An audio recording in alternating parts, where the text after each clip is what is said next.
بسم اللہ الرحمن الرحیم۔ شروع اللہ کے نام سے جو بڑا مہربان نہایت رحم والا ہے۔ وہ یکتا ہے اور نیک لوگوں کا ولی ہے، اور میں یہ گواہی دیتا ہوں کہ اللہ کے سوا کوئی معبود برحق نہیں ہے۔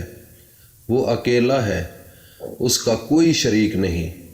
اور میں یہ بھی گواہی دیتا ہوں کہ حضرت محمد صلی اللہ علیہ وآلہ وسلم اللہ کے بندے، اس کے رسول اور آخری نبی ہے۔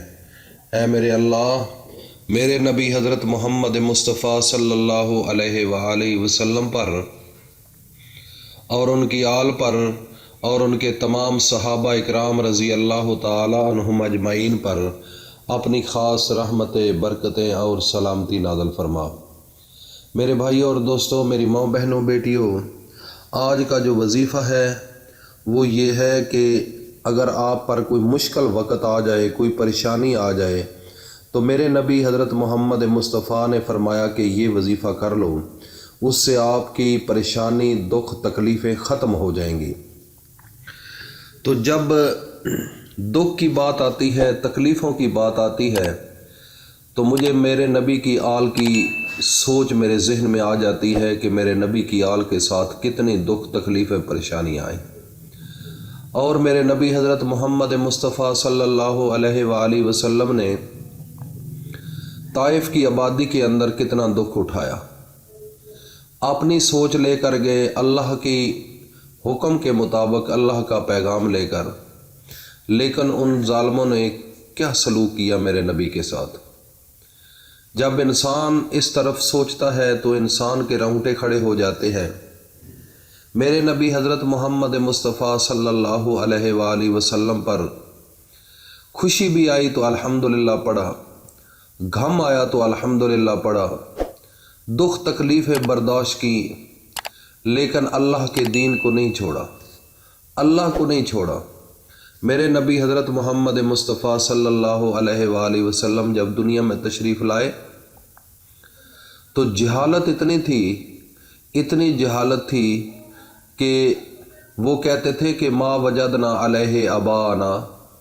اللہ کے نبی فرماتے کہ وہ اللہ ہے، اس کو پکارو، اس کے سامنے سجدہ کرو، اس کے سامنے منتیں دو اور نظر و نیاز، لیکن وہ کہتے تھے کہ ما وجدنا علیہ آباءنا، ہمارے باپ دادا کا آپ مذہب چھڑانے کے لیے آئے ہو۔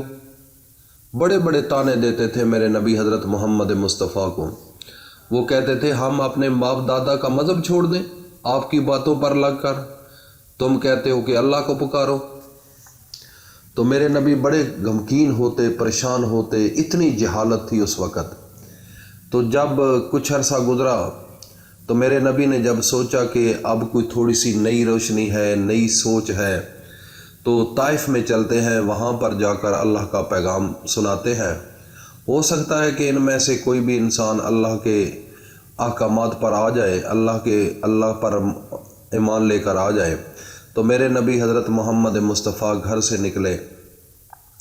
جب طائف والوں کو پتہ چلا کہ آج حضرت محمد مصطفیٰ صلی اللہ علیہ وآلہ وسلم طائف میں آ رہے ہیں، تو ان کو جب پتہ چلا تو ان کی عورتیں، مرد، انہوں نے اپنے بچوں کو بلایا اور ان کو بلا کر کہا کہ آج نا اس طائف کی آبادی میں آ رہا ہے محمد، تو آج اس کو نا مارنا ہے۔ تو انہوں نے، ظالم لوگوں نے اپنے بچوں کی جھولیاں جو ہے وہ پتھروں سے بھر دی کہ پتھروں سے اس طرح جھولیاں بھر کے کھڑے ہو جاؤ، جب یہاں سے آئے گا تو اس کو مارنا۔ تو میرے نبی حضرت محمد مصطفیٰ صلی اللہ علیہ وآلہ وسلم جب آئے طائف کی آبادی میں تو فرمانے لگے کہ لا الہ الا اللہ، لوگو اللہ کے سوا کوئی عبادت کے لائق نہیں، اللہ کے سوا کوئی کارساز نہیں، اللہ کے سوا کوئی عبادت کے لائق نہیں، اللہ کے سوا آپ کے دکھوں کو کوئی ختم کرنے والا نہیں، اللہ کے سوا آپ کی بیماری کو کوئی ختم کرنے والا نہیں، سب کچھ کرنے والی ذات اللہ کی ہے۔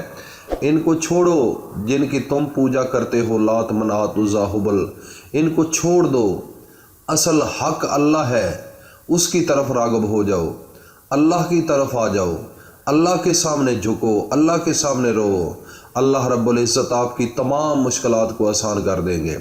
جب میرے نبی حضرت محمد مصطفیٰ صلی اللہ علیہ وآلہ وسلم نے یہ اعلان کیا تو ان کافروں نے مارنا شروع کر دیا، اتنا مارا ان بچوں نے، حتیٰ کہ میرے نبی حضرت محمد مصطفیٰ لہولہان ہو گئے اور گر پڑے، اور جب تھوڑا سا چلنے کی کوشش کرتے تو جوتوں میں اتنا خون آ گیا تھا کہ وہ چھب چھب کرتے جوتے۔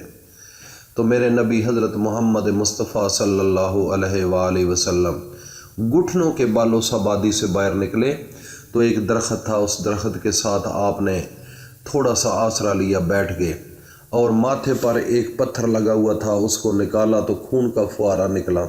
آپ نے وہاں پر ہاتھ رکھ کر اور خون کو سامنے کر کے اللہ کو فرمایا کہ میرے اللہ دیکھ لو، میں نے آپ کا پیغام دیا ہے تو ان لوگوں نے میرا کیا حشر کیا ہے۔ لیکن میرے نبی حضرت محمد مصطفیٰ صلی اللہ علیہ وآلہ وسلم مایوس ہو کر بیٹھ گئے تو اللہ پاک نے جبرائیل امین کو بھیجا کہ جاؤ، میرے نبی حضرت محمد مصطفیٰ کے ساتھ طائف والوں نے بڑا ظلم کیا ہے، اگر اس کی مرضی ہے تو طائف کی آبادی کو اس طرح ملیا میٹ کر دینا جس طرح چکی کے اندر دانہ پیس دیا جاتا ہے، دونوں پہاڑوں کو ملا کر ان کا ختم کر دینا۔ تو جبرائیل امین آئے، فرمانے لگے سلام دینے کے بعد اعلیٰ کہا جاتا کہ یا رسول اللہ، ہمیں اللہ نے بھیجا ہے، کوئی بھی آپ کا حکم ہے تو مجھے بتائیے۔ اللہ تعالیٰ نے مجھے کہا ہے اگر آپ کا حکم ہے تو میں اس آبادی کو اس طرح ملیا میٹ کر دوں جس طرح چکی کے اندر دانہ پیس دیا جاتا ہے۔ تو میرے نبی نے فرمایا کہ اے فرشتے، میں اس دنیا کے اندر زحمت بن کر نہیں آیا، رحمت بن کر آیا ہوں۔ وَمَا أَرْسَلْنَاكَ إِلَّا رَحْمَةً لِّلْعَالَمِينَ، یہ لقب اللہ نے مجھے دے کر بھیجا ہے۔ تو مجھے یہ تو کچھ بھی نہیں، میری جان بھی جائے لیکن میں نے محنت کرنی ہے اس دنیا میں نے کسی کے ساتھ دشمنی نہیں کرنی، میں کسی کے لیے زحمت نہیں بن کر آیا۔ میرے نبی نے رحم کیا، اتنا ظلم و ستم۔ میرے بھائی اور دوستو، اس نبی کا بتایا ہوا وظیفہ ہے جس نے اتنی تکلیفیں کاٹیں، مشکلات کاٹیں۔ وہ فرماتے ہیں کہ جب بھی میرے مومنوں، میرے مسلمانوں، میرے امتیوں، جب بھی آپ پر کوئی مشکل آئے تو آپ نے بس اپنی زبان سے یہ پڑھ لینا ہے 3 بار، بسم اللہ الرحمن الرحیم، بسم اللہ الرحمن الرحیم، یہ 3 بار بسم اللہ الرحمن الرحیم، اول و آخر 3 بار درود شریف پڑھنا ہے، اور اس کے بعد اس وظیفے کو کرنا ہے۔ اللہ رب العزت اسی وقت پہاڑ سے بھی زیادہ اگر مصیبت ہوئی تو اللہ پاک آپ کے راستے سے ہٹا دیں گے۔ اتنی برکت ہے میرے نبی کے ان کلمات کے اندر۔ انہوں نے فرمایا کہ اے میرے صحابہ، اے میرے امتیوں، اے میرے ماننے والوں، جو نہیں مانتا ان کو بھی کہا کہ یہ پڑھو، سب تکلیفیں آپ کی ختم ہو جائیں گی، کیونکہ تکلیفیں ایک ایسی چیز ہے جو انسان کے آگے پیچھے رہتی ہیں۔ جب بھی انسان کو کچھ اللہ تعالیٰ کی جانب سے کوئی انسان غلط قدم اٹھاتا ہے تو وہ پھر مشکلات میں چلا جاتا ہے۔ تو مشکلات سے نکلنے کے لیے میرے نبی نے یہ نسخہ بتایا ہے۔ تو میرے بھائی اور دوستو، اس کو صدقہ جاریہ سمجھ کر اپنے دوستوں میں شیئر کرو، فیملی میں شیئر کرو، تاکہ ہر انسان میرے اللہ کے نبی حضرت محمد مصطفیٰ کے فرمان کے مطابق اپنی زندگیوں کو آسان فرما لیں۔ اللہ پاک ہم سب کو اس پر عمل کی توفیق عطا فرمائے۔ السلام علیکم ورحمۃ اللہ وبرکاتہ۔